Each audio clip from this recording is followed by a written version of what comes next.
Bismillahirrahmanirrahim. Assalamualaikum warahmatullahi wabarakatuh. Bismillahirrahmanirrahim. Hauzamin wa darzamin. Bismillahirrahmanirrahim. Sama Husabaruddin biwasilati Syekh Muhammad Abdul Ghufran Al-Bandani radhiyallahu an. Al-Fatihah. A'udzubillahi minasyaitonir rajim. Bismillahirrahmanirrahim. Ya kan. Salam Pancasila.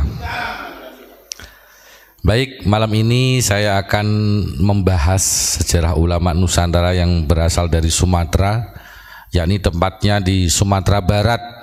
Kalau penjenengan belum mengetahui namanya, tapi pasti saya yakin sudah banyak yang melihat fotonya, yakni pertama Syekh Ungku Saliyah. Karena foto beliau itu setiap rumah makan Padang biasanya ada foto beliau, karena memang dulu sebelum saya mengetahui bahwasanya ini adalah Syekh Ungku Saliyah, saya kira dulu itu beliau adalah salah satu pemilik rumah makan Padang tersebut atau yang merintis. Tapi ternyata Syekh Ungku Saliyah ini adalah seorang ulama besar pada saat itu sekaligus seorang pejuang. Jadi Syekh Ungku Saliyah ini dilahirkan pada tahun 1887 Masehi dan meninggalnya ini tahun 1974 Masehi. Itu dilahirkan di desa Pasapanjang, Sungai Sari, Kabupaten Padang, Pariaman, Sumatera Barat. Kalau ibunya ini bernama Tuneh, bersuku Sikumbang, dan ayahnya bernama Tulih, bersuku Mandailing. Jadi nama aslinya Syekh Ungku Saliyah ini adalah Dawat. Jadi beliau ada 4 bersaudara dan hanya beliau yang menjadi seorang ulama.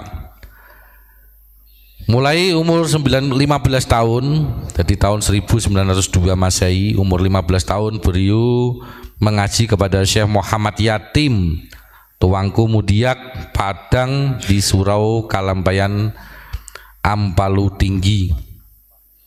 Jadi di sana beliau belajar ilmu tarekat, termasuk diberikan nama Saliyah itu karena beliau di sana rajin belajar dan rajin beribadah. Jadi dari gurunya tersebut, dari gurunya Syekh Muhammad Yatim ini, Tuangku Mudiak, dikasih nama gelar Saliyah. Saliyah ini artinya orang soleh, ini bahasa Minang. Di sana kemudian melanjutkan lagi, dari setelah berguru kepada Syekh Muhammad Yatim, melanjutkan berguru torekoh lagi kepada Syekh Aluman Nantuwo di Kota Tuwo, Bukit Tinggi, Sumatera Barat. Setelah Dawat atau Syekh Ungku saat itu balik ke Ampalu, namun kemudian beliau memperdalam ilmu torekotnya lagi, yang ketiga kali ini kepada Syekh Abdurrahman di Surau Bintungan Tinggi.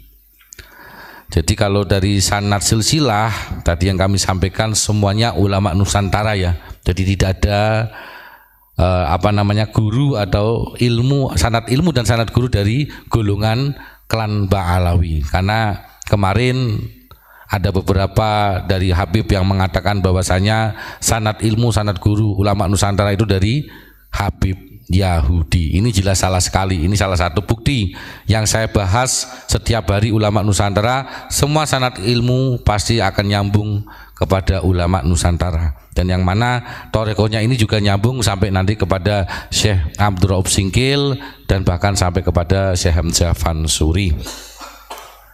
Kemudian Syekh Ungku Saliyah ini memang terkenal masyhur suka menolong orang, dan bahkan banyak para pedagang yang ingin memulai usahanya di Padang Pariaman saat itu minjam 100.000 rupiah misalkan, atau 100 rupiah. Pada saat itu 100 rupiah ya, karena nilai 100 rupiah itu sudah sangat banyak sekali karena masih ada nilai uang sen. Dan di situ diyakini ketika nanti sudah usahanya berjalan, nanti akan dikembalikan dan dikasih ibaratnya ya bebungah kalau orang Jawa. Di sini bukan berarti simpan pinjam, tetapi karena keyakinan masyarakat Padang pada saat itu ingin mendapatkan berkah. Kalau dipinjami uang dari Syekh Ungku Saliyah ini, usahanya akan lancar dan berkah. dan terbukti pada saat itu memang masyhur banyak usaha-usaha atau yang membuka lapak dagangan barokahnya daripada Syekh Unggu Saliyah ini diberikan kelancaran dan kemudahan rezeki oleh Allah Subhanahu wa taala. Kemudian kita bahas sejarah waktu perjuangan. Karena Syekh Unggu Saliyah ini adalah seorang pejuang dan sesuai dahulunya Abu Yamamah Ghufran Al-Bantani bahwasanya para ahli thariqah atau kiai-kiai yang punya pondok pesantren termasuk di sini adalah Syekh Unggu Saliyah berjuang melawan penjajah kolonial Belanda pada saat itu. Termasuk ini diceritakan zaman agresi militer Belanda pada saat itu, Belanda dan Inggris tahun 1946 sampai 1949 Masehi, yang mana termasuk di daerah Padang Pariaman ini di daerahnya Syekh Unggu Saliyah digempur oleh golongan Belanda pada saat itu. Dan kemudian banyak para pejuang anak bangsa pribumi yang saat itu melawan penjajah saat itu yang mengungsi atau menyelamatkan diri di Suro atau pondoknya Syekh Unggu Saliyah. Dan terbukti disitulah Allah menunjukkan salah satu karomah daripada Syekh Unggu Saliyah, yang mana ketika saat itu ngumpul di suronya atau di pondoknya Syekh Unggu Saliyah itu, dari penjajah Belanda saat itu pakai pesawat seperti itu menurunkan sebuah meriam, dan alhamdulillah pada saat itu meriam tersebut karomahnya Syekh Unggu Saliyah atas izin Allah Subhanahu wa taala tidak meledak dan hanya jatuh di sungai di dekat suro atau pondoknya Syekh Unggu Saliyah. Itu salah satu karomahnya. Kemudian saat itu penjajah Belanda mengetahui bahwasanya para pejuang itu ngumpet atau menyelamatkan diri di suro atau pondoknya Syekh Unggu Saliyah, akhirnya dari penjajah Belanda pada saat itu menggerebek dan menangkap semua pejuang yang ada di pondok Syekh Unggu Saliyah, termasuk Syekh Unggu Saliyah sendiri juga saat itu ditangkap, dikasih tali, jadi disuruh berjalan, diceritakan di sini kurang lebih ada 27 km. Dan bahkan Syekh Unggu Saliyah sendiri pun ikut di penjara penjajah kolonial Belanda. Nah, di sini saya sebutkan ulama-ulama Nusantara yang biasanya saya sampaikan di penjara, diungsikan, dibunuh. Ini terbukti. Ulama Padang Pariaman ini, Syekh Unggu Saliyah, selain membela tanah air bahkan juga sempat merasakan betapa pahitnya di penjara. Tapi disitulah ada muncul karomah lagi yang masyhur di Padang Pariaman ketika beliau di penjara. Jadi sering keluar masuk di penjara, dalam arti ada yang mengatakan kalau di Jawa itu ya karomahnya seperti membelah diri ya. Ada yang mengatakan bahwasanya kalau Syekh Unggu Saliyah itu ngimami sholat di suronya. Tapi di satu lagi ada saksi yang mengatakan bahwasanya Syekh Unggu Saliyah saat itu juga posisinya bersampingan persis atau bersama dengan para pejuang yang di penjara tersebut. Karena begitu ramainya kabar tersebut, terdengarlah sampai Belanda dan singkat cerita Syekh Unggu Saliyah dibebaskan dari penjara. Itu salah satu karomahnya Syekh Unggu Saliyah Padang Pariaman. Kemudian di sini juga karena beliau ulama yang masyhur dan terkenal pada saat itu, banyak masyarakat Sumatera Barat terkhusus Padang Pariaman pada saat itu yang meminta tolong, termasuk ada yang sakit minta pengobatan kepada beliau. Jadi pengobatan tradisional. Jadi apa yang dilihat di depan suronya atau pondoknya Syekh Unggu Saliyah ini diambil, entah itu pohon-pohon tanaman, dikasihkan kepada yang minta obat.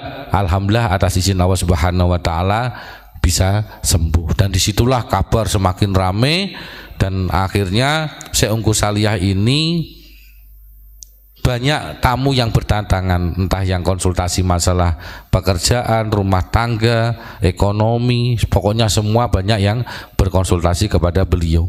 Kemudian ada juga cerita menarik di sini ketika beliau misalkan berjalan-jalan di sebuah pasar, membawa uang yang sedikit ya, atau bisa dikatakan cukup, kemudian beliau ingin membeli sesuatu di toko atau warung tersebut.